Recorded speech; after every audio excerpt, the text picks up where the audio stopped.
Peggy 3.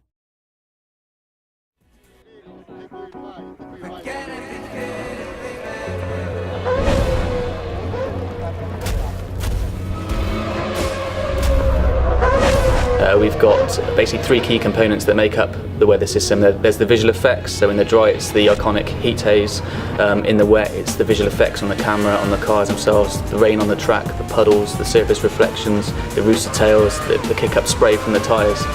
The second aspect is how those visual effects tie into the track simulation. The third part of the weather system is actually the effect it has on the gameplay.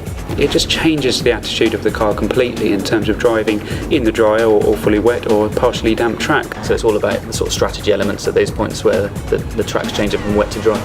The track will evolve as each car individually drives on that surface, and yeah, very, very accurate. The track surface actually knows how wet it is. You'll actually find that the gamers on wet tyres on the drying track will try and seek out those puddles to cool their tyres and stop them from damaging.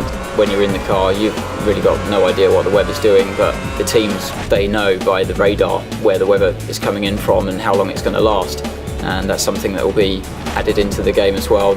You'll be aware of what the weather's doing roughly, and then you can make your call just like you would in real life. The weather system is set up to be completely dynamic for career. It changes over time.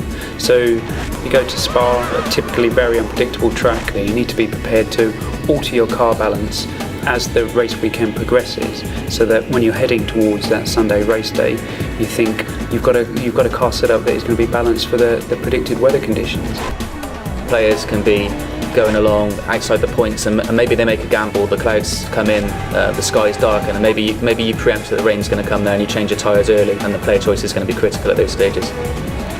It brings that new element of launching a multiplayer game with Monaco in a heavy downpour, Monaco in the sun, or Monaco when the rain just starts coming down. I prefer to play those kind of scenarios rather than switching tracks into reverse or playing point to point. It's about making the game that I've always wanted to play.